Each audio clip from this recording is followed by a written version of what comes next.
Everybody, welcome back to Majora's Mask. This fella here is the Igor, fresh from Link to the Past with a brand new look. And a lot more annoying, too.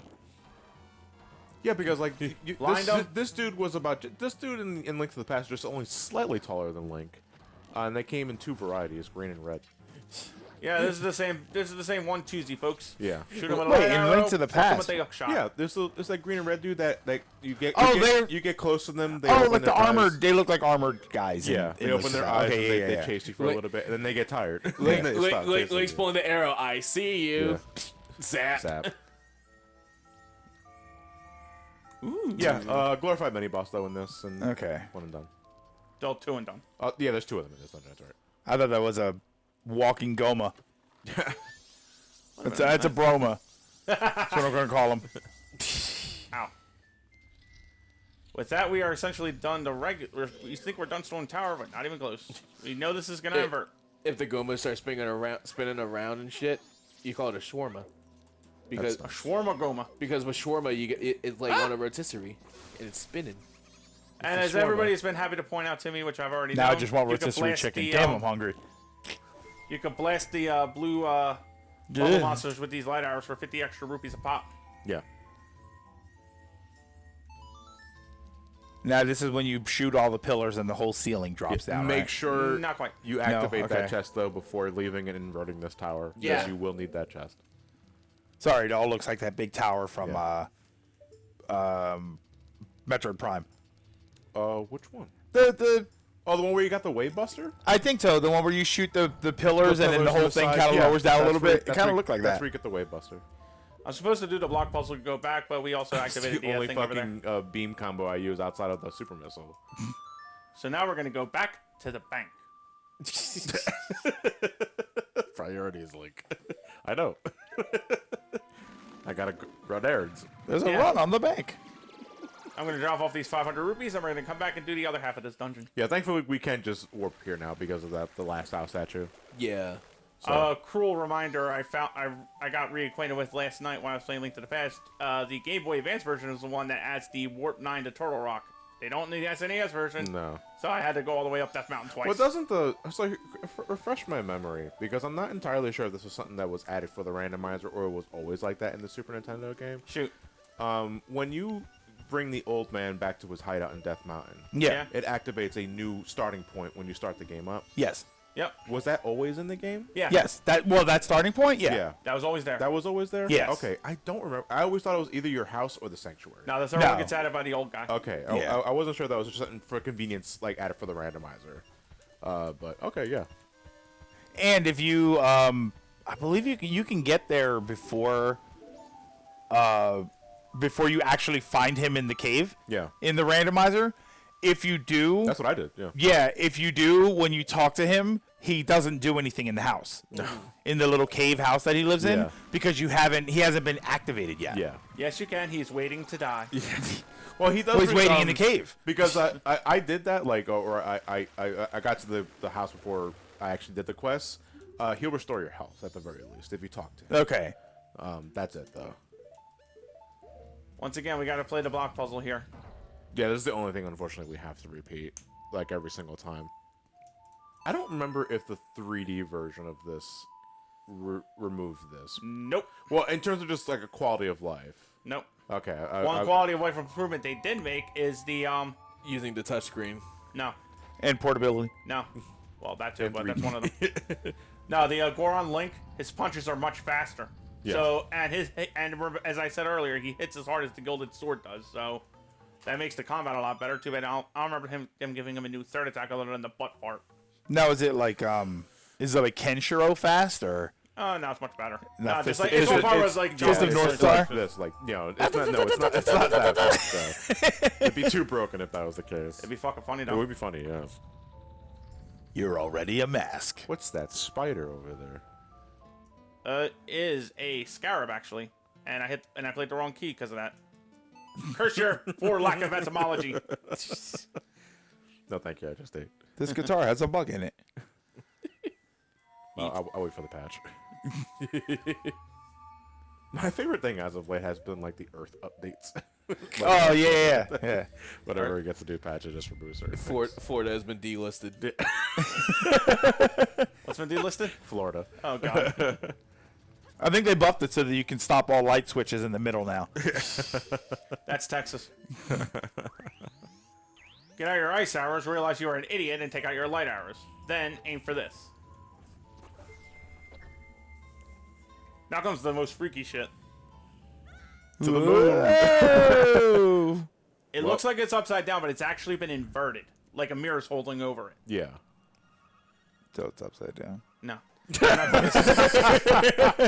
Also, this is the only time they removed this in the 3D version. This is the only time in the game that you see the Triforce. It's on the butt of these monkey things. Oh, look right there. Yeah. Oh. It's on the butt of these things that's implying blasphemy to the goddesses or something like I that. wonder, like, why was it removed for the 3D version? Probably because they were being killjoys. I'm gonna assume it's a reused asset that they wanted to change for the sake of having it more related to Termina. Yeah, but I also kind of like how removing some of the mystique though in the process. Yeah. Not all changes are good. Yeah. My random guess would be it was just thrown in there as an Easter egg, so it didn't mean anything in the first place. You're no fun. Was there? So I know like the most obvious answer to this one is like Silent Hill 2 HD, right? Which removed the fog. It didn't. It didn't remove the fog. It created a wall of it. Okay. No, which ironically fucked the whole thing up. Which is on was par there for ever a was there ever a remaster of a game that you liked that updated something or changed something that removed something that the original had? 12 Zodiac Age. 12 Zodiac Age. It removed the everybody having the same license board and thus everybody being like 6 different figures. And the trade-off, you got a job system, you got a speed-up system, you got much more redefined gameplay and excellent gameplay tweaks that make it the definitive version of Final Fantasy XII that I am going to wink at the camera right now and say, buy Zodiac Age, because it's really fucking fun. If you can sit through, if you can adapt to it, that is. But it is a really good time. I really love my time with Zodiac Age. But my question is, though... Oh, it also got rid of effect capacity. Is that a good or bad thing? That's a great thing. Okay. Effect capacity was... So what's something that was bad? Yeah, so what's a bad change? The question that I was asking is like a remaster of something that changed something that removes some of the mystique that made the original interpretation of it better. Majora's Mask. A lot dark. Brighter lighting removed a lot of the darker things about it, and then it was like a little bit of... Well, I'm not supposed to be there anyway, so it was a waste of time, but... It was like there's like lots of little things that kind of just add up, and then it fucks the whole thing up. But it messes up when you remove them. I think this is a more extreme example, and I know there. Wait, actually, can I give a wrestling example? Kane.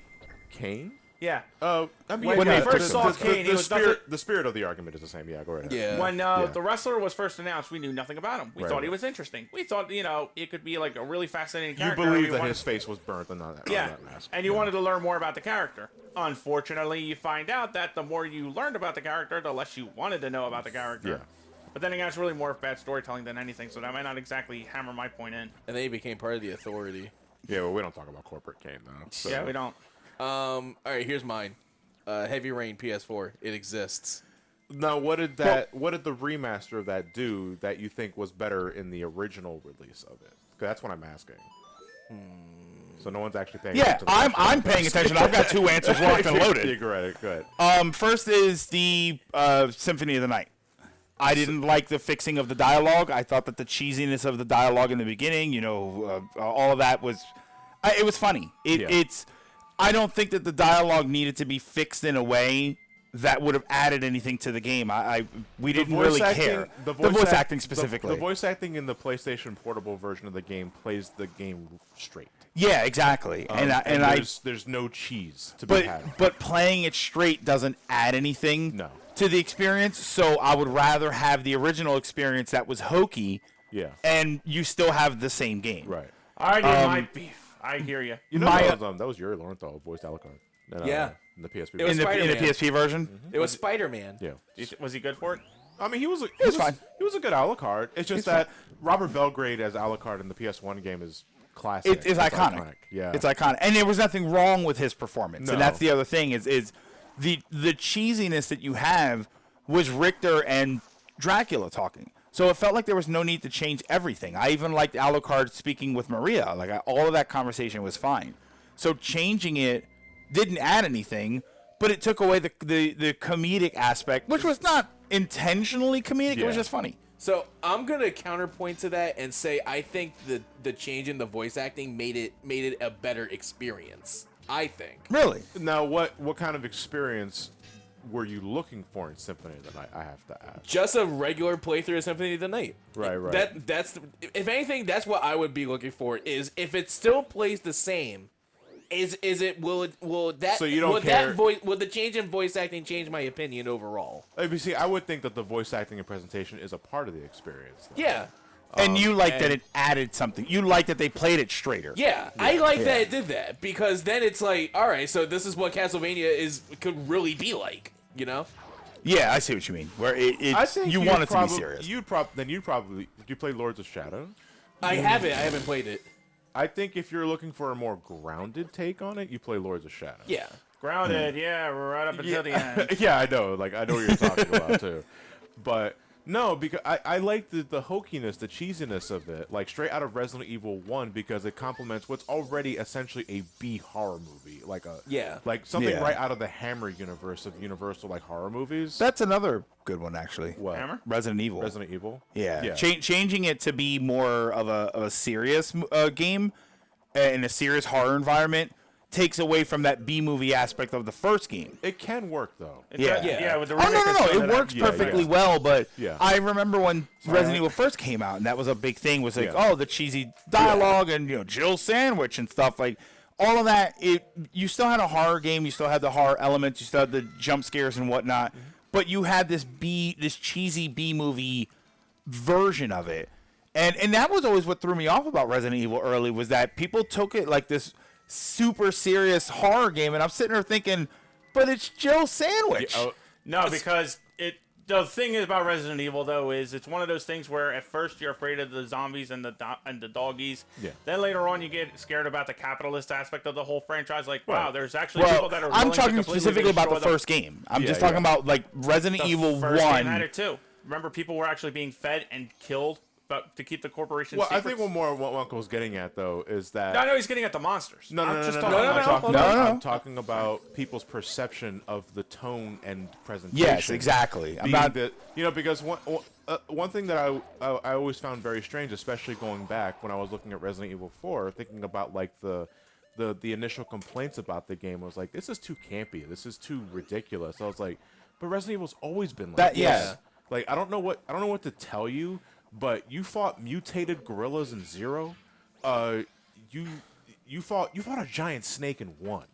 Yeah, it was always there was like giant spiders. There was always, and again the dialogue, the presentation at the beginning. No, don't go. It was a live action sequence in the beginning. Yeah. And it was always like that. Like Resident Evil 1 was everything. Resident Evil 3, like Jill, like I'll give you stars. Good lord, that right out of a fucking B movie. Yeah, it was which always they brought like back that. in the remake too. Yeah, it's iconic at that point. But it also kind of it was done wrong in that game. My point is though, Resident Evil was never this gung ho, super serious series. No, it's never been. Yeah, but then at some point people acted like it always was. Yeah, I think a good comparison like that, Dawn of the Dead. Yeah. George Romero, the '70s version is like very campy, it's very comedic, it's colorful. And then Zack Snyder came in 30 years later with his remake where it's more serious and dark. Yeah. It's kind of that's interesting though. You're the horror guy, so I'd be kind of interested about that. Okay. Do you think that horror back then in some way was made a little more campy to make it more palatable? Because we didn't have horror back then that was anywhere near as violent, as disturbing, as gory as it is now. So I would say it to an extent. I'll interject real quick. I'm sorry to interrupt. Yeah. Back then we had The Thing, we had The Blob. Yep. Last House on the Left. Last House on the Left. But those movies, I never saw Last House on the Left. Yeah. But things like The Thing and The Thing, that was a remake. Like the John Carpenter's The Thing. Yeah. The John Carpenter one, was that the first one? It was a remake of the first one. Exactly. From Another World. So what was the first one like? Because you mentioned The Blob, and I can tell you right now that people used to play up The Blob for campiness. Right, but it was still pretty brutal. It doesn't remove the brutality of it. But and that's what I'm saying. I'm not saying because like 73 I think it was 73 Chainsaw Massacre was wildly brutal. Yeah. But people still and I don't know if it was just related to the fact that the special effects were, back then you were throwing dummies under a truck. And the ragdoll aspect of it just sort of had this comedic, nature to it. Because but I would challenge you to find a movie from the 70s that feels anywhere near as psychologically disturbing as modern horror movies. Going back to the Resident Evil bit, though. Resident Evil may have been at least a campy sort of thing, but Resident Evil also had moments that were legitimately terrifying in it as well to begin with. For example, even in Resident Evil 1, despite the hokey shit, you were always afraid of the hunter leaping over to slash your neck off. Yeah. Plan 42 horrors. You had horrors of... Well, again, capitalism beside the point. Resident Evil 2, for example. The most scary thing in that game was the fucking police chief rapist pig, Brian Irons. Yeah. There was also, there's the fear of the things going up in the night in general. Yeah. So it was always there. It was just fans wanted to see the horror element take up more of a front row seat compared to 4 and 5, which were generally, to their eyes, glorified action games. I mean, 5 especially. 5. Yeah. No, So, 6. 6 apparently was the bad action one. 6 was the bad action one. Yeah. But they wanted to see it take a more serious direction. They seen what they could do with 7 and I think, at points 8. I think it originally 8, however, loses some of the... Well, actually, 8, I remember one point in 8 where it was you go through 3/4 of a game that's relatively super serious and spooky-ish kind of thing, so to speak. Then you get to the fucking Heisenberg tank battle, and it's you're gonna be in a half plastic tank fighting against a giant blob monster. I'm and all I could do when I saw that was wag my finger at my TV screen going, "There's my Resident Evil. Where were you hiding, you silly bitch? Get in here, fam." I'm surprised it took you that long, and it wasn't the fact that fucking Ethan lost his hand again for the third time, in the middle of I saw that. That was fucking funny, but I realized that they were going for the plot twist when I saw him put his hand back on. I was like, yeah, they're leading to something with this. But it was fucking funny to see that too. Yeah, and not for just to stay on Resident Evil a little longer, amping up the horror works because that's what I loved about the original remake, RE2 remake especially. Oh my god, RE2 remake is perfect just in terms. Yeah, of I finally played that or this year. Striking a great balance between shit your pants horror and camp. Yeah. I got no camp out of Resident Evil 2 remake. I'm sorry, I got very little. Then again, I didn't really finish then again, I think that's one of those games I loved. I only played once. This is Sherry. Okay. Really? You didn't think the Claire dating simulator where she was getting all horny for him? We gotta stop meeting like this. Get your head on straight. You're under attack. I think I thought the point of that was just to bring in some levity to their situation. But that's exactly the point. But that's the point. When we're talking about campiness, that is the purpose of the campiness for some people. Is that it adds levity to the situation. I'm having a different definition of camp than you guys are. No. I understand the difference I understand what the difference is in camp. But the purpose, the goal is the same, which is to add levity to the situation. So whether you've got campiness or whether you've got characters cracking jokes, the same effect happens, which is that it brings levity to a very horror situation. Yeah, but my thing is, campy is it never takes itself seriously for a minute, whereas just breaking the levity of a situation wouldn't really count for camp. It's just a lighthearted moment. For me, to define something as campy is that it stays in it from point 1 to all the way to the end. It's tongue-in-cheek. Yeah. Right, that's what Resident Evil 4 did. Yes. But something like in Resident Evil 2 where Claire's flirting with him for a little bit just to try to lighten the mood or something like that, I never took that for a camp moment. It was just being I'm not That's just a moment of levity. Yeah, exactly. Yeah. I'm not saying it's campy, but I'm saying it's levity. But I'm saying that a lot of franchises might use campiness to add levity. Yeah. They do that to break it up and make it a little cheap. I mean, again, going back to Resident Evil 1, Resident Evil 1 was full of camp, but it was also full of very serious things were played up to be scary. So the voice acting was the source of levity, but everything else in that game was hey, there's something very wrong. Yeah, you were still being attacked by a giant snake and a giant shark, and there were dogs jumping at you, and there were the lickers, and that scene and Forrest where the it was the first person where you first see the liquors. That was terrifying. Also, to answer your question about finding something from that time that could be psychologically fucked up or gory, you can look at Italian horror films. Okay, yeah. Giallo films like Suspiria, those are the ones you're gonna be looking Okay, for. those are the ones that are really gonna mess you up. Like probably like old Japanese horror. Old Japanese horror 2G Giallo. Yeah, that stuff's gonna really like mess with you, and you're like, to me, the really, really bad stuff, which is to say the really good stuff, is the stuff that you think, are the makers of this okay? Are they? Are they? I don't know I'm worried. What's really bad stuff, and when you're referring to that? Bad as in, like, terrible? Because like because I also think it's like there are just movies out there that are just terrible. They're just terrible. Yeah. Yeah. Listen, I understand that it could be a horror icon, but Little The too Dentist off the mark. is a bad. Oh, That's a bad horror movie. No. The dentist made it be a bad horror. Oh wait, no, I'm thinking of Dr. Yes. Giggles. Sorry. Dr. Giggles Who is the a. fuck is Dr. Giggles? You don't know Dr. Giggles? Are you No. serious? Oh wow! It's a very cheesy. You've got some slashy- research it's a to cheesy do. slasher of its time. Yeah, you've got But some my research. God, to do. What it's year fucking was it? funny. Oh, 93? Dr. Giggles was Dr. Giggles was somewhere around 93? there. Yeah, 90, I think 93, 91. God damn. Dr. Giggles. I mean, then you have the Stephen King stuff like Thinner. Dr. Giggles was Stephen King. No. That wasn't. I was just thinking of Thinner, but 92. Dr. Giggles was 92. Yeah, I found it. Yeah. Yeah. I remember seeing an ad for that. That and Paperboy. That was got always a- coming on the preview channel. Got a 23% on Rotten Tomatoes, so you know it's good. It's good. No. It's streaming on Tubi. Tubi is one of those silent winners, in my opinion. Like, I just discovered that, and I'm like, oh shit, I can get Masters of Horror here? Okay, I'm game. Wait, what was this? In a nutshell, unflinching, menacing, and twisted. Thanks. That says a lot. Yeah, that's like Was that a all horror movie movies. or is that an isekai title? Yeah. What the fuck was that? Oh, and if I can reach all the way back to the beginning of the discussion, Yeah. the other game that I think did that was Final Fantasy Tactics. The PSP War of version the changed Lions. all of Yeah. the dialogue, like it redid everything and it fixed everything. But I like the original. I like some of the original lines, and I found that to be much more interesting. I'm actually gonna go back to the Silent Hill HD collection. When you play Silent Hill 3, when you play the HD collection, you pick Silent Hill 2, you have a choice between having the original voices or the new voices. Silent Hill 3 doesn't give you that choice. You're stuck with the new ones.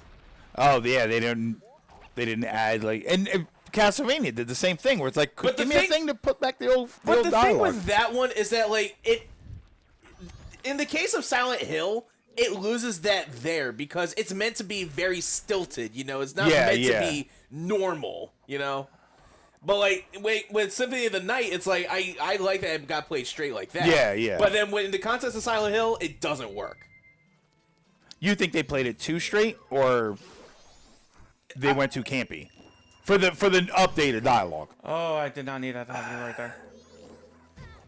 I don't, like, it's not, I don't think it's that, they did play it straight, but it wasn't too straight, I'll say that. It's like they were trying and get that charm of the original voices, but it's not there, like, at all. Which is kind of interesting because Silent Hill I took as a more serious horror. Yeah. And so Which that's what it's supposed to be, yeah. See, I don't know seriousness was not the word I'd use because Silent Hill was always more about psychological horror than anything else. but it wasn't campy. No. I didn't find Silent Hill campy. No, I mean, let's hold on a minute. Because Other than the I guess- dog and the UFO. Not even that. Not even just that. If you were to go back to... go back to the game and go, love this fucking boss design. Yeah, Gomus. Yeah, this boss design. His name is Dumbass? No. No, Gomus, you Gummas. dumbass. The name is Gumas. Oh, Gummass. The name is Gumas. Gomus. Oh, it's Death. May as well be. Like Gomez. It's Gomez. Oh, this is Gomez Adams. My name is Gomez Adams. Go back to that real quick. If you were to, like, talk about there's some camp in Silent Hill, there is. Like, you go to, like, Silent Hill 2, there's some forms of dialogue where, again, is going towards, like, it's meant to be like that. Is it? But it still has a bit of that. I know camp it's like in there. it's a standalone example, but like when I think I don't know for some reason or another, and this is Silent Hill 2, right? With the guy Jesus. eating the pizza. Yeah. Yes. And fucking James was This like, how town can- is full of monsters. How can you just sit there and eat pizza? Yeah, like that's I don't know why that's the first line of dialogue that always comes to my See, head when I hear. now for that though, that sounds like Matt was saying earlier. that sounds more like a moment of levity, Yeah. as opposed to straight up camp. But it also raises the question: where'd you get the pizza? But that's not the point of the conversation. Yeah. It's not the point of the conversation, but it's a point that still stands. Where did you get the pizza? Here's my question. My first little favorite moment of hilarity, and that is when Eddie, clearly having a psychotic breakdown, James looks at him and goes, "Eddie, have you gone insane?" That was a point, yeah. We all go a little bad sometimes. Yeah, but I never took Silent Hill to be overall not like Resident Evil. No. Not like Resident Evil 1. No. Like they're both completely different camps. Yeah, in that so sense. for 3, do you think that they tried to play it up campy, and that was what was the change I think in 3's dialogue that you didn't like? I think in that one it's like they try to make it a little too serious, you know? Okay.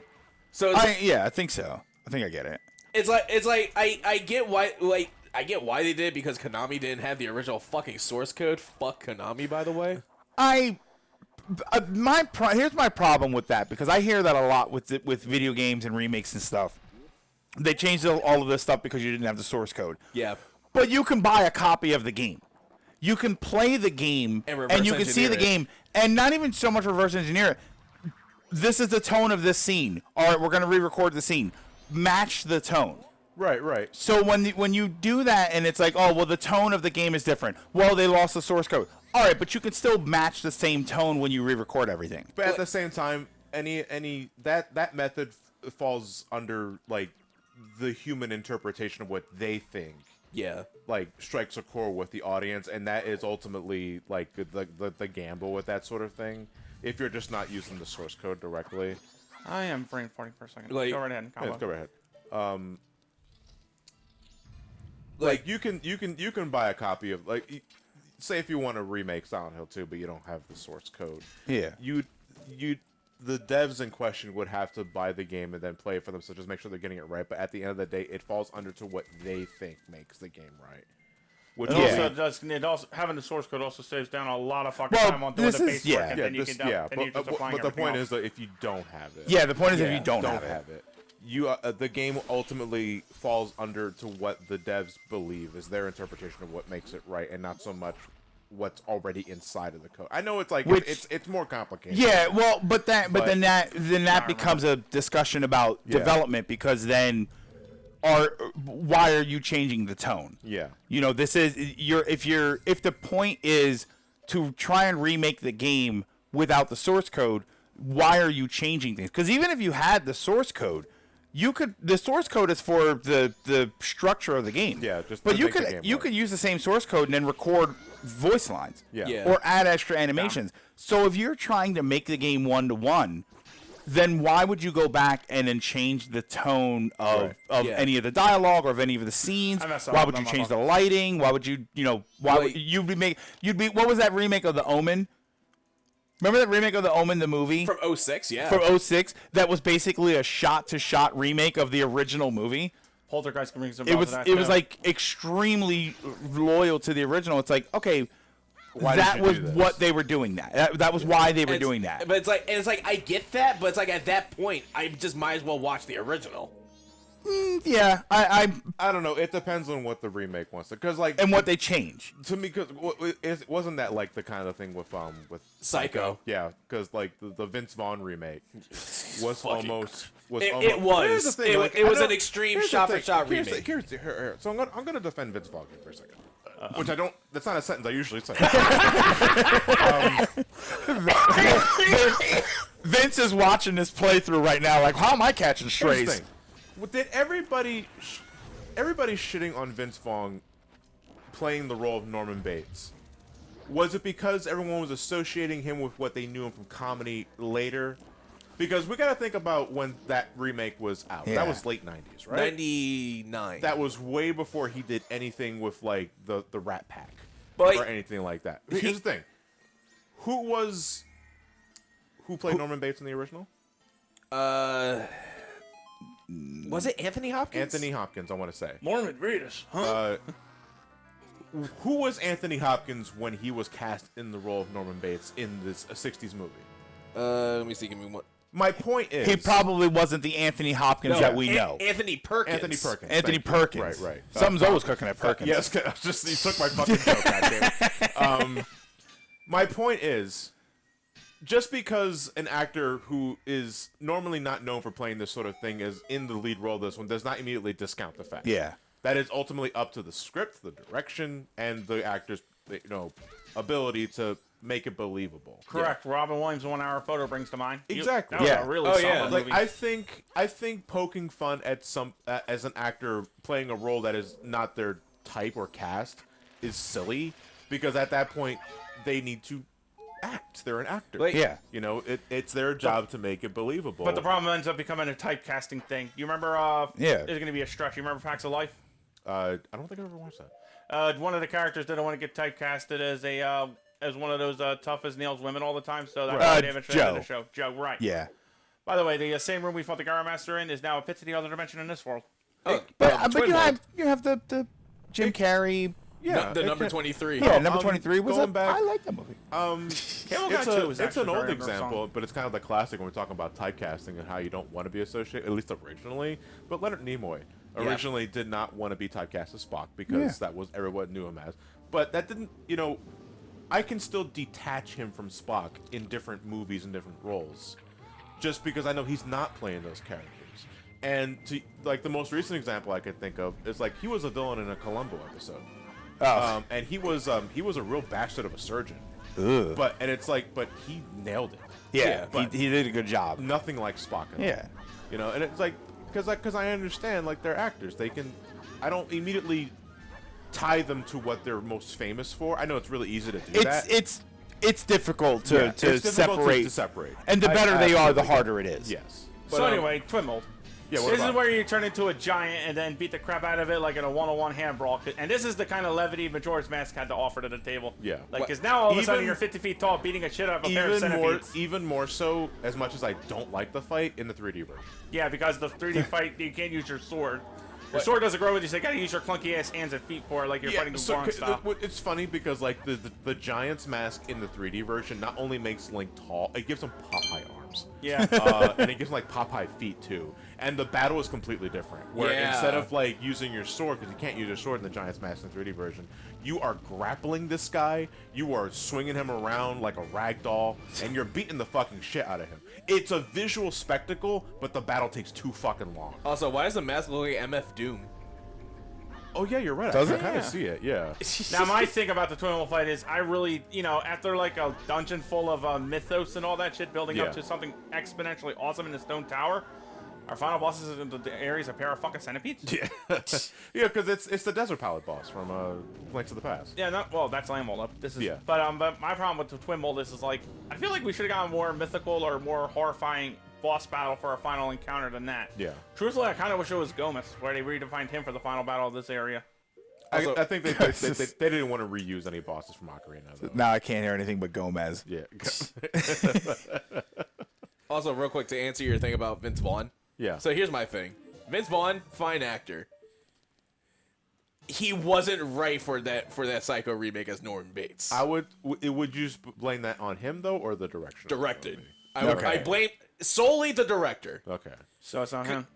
And it's I actually learned why the director made a shot-for-shot remake for Psycho, because he wanted to make it like a play, where it's you see it, it's the same thing, but it's being told the only thing that changes is the actors and such. Hairspray and the time of the time frame of when the movie was made. Yeah. Because I think the Psycho remake was contemporary.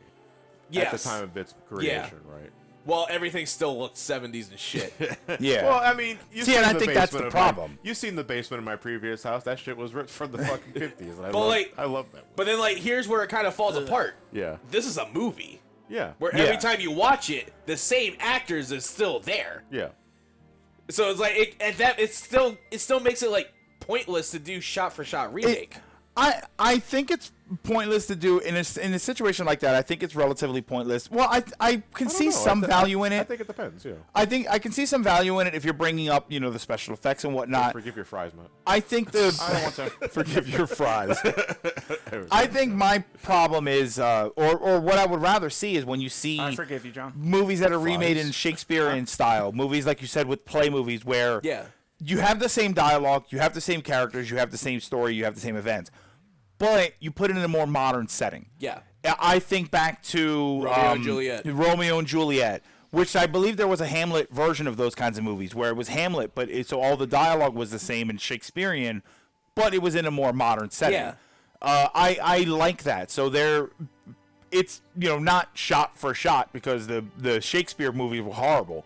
They didn't even have cameras back then, so terrible. But the idea is you're recreating the same exact scenes and the same dialogue and the same story progression, but you're doing it in a more modern setting with more obviously modern people that usually because usually those movies have like all-star casts and stuff. Yeah. So I find their value to be in that. But if you're gonna make it look like the 70s, that kind of is like, all right, well then I just watch the 70s one. Yeah. It's one thing when you're remaking it in the time frame. The time frame. It's another thing when you're sticking to the original time frame of when the movie was. Yeah, so like if they remade the '60s Psycho movie and it was still set in the 60s, it was then Vince Vaughn and you have all of these other actors, but it's set in 2023. Yeah. That would be like, okay, even if it's shot for shot, it's still modernized. Yeah, it's still contemporary, and you can write things differently to a point. Well, I wouldn't, while still keeping it shot to shot. Yeah, you would write the environment differently, but I wouldn't write any of the lines differently. Right. I would never rewrite Shakespeare. Right. They also added the sound of Vince Vaughn jerking off when he was peeping. No, that's fine. I don't need the image of Vince Vaughn jerking off. I don't think anyone's ever lived if you haven't masturbated through a keyhole. Okay, so it's got to be an easier way to crash a wedding. That was a really interesting discussion. I don't know. He's having an easy time dodging 2 sets of balls. So why don't we tune back in next time, kids, and maybe we'll actually talk about the fucking game. We'll see you guys then.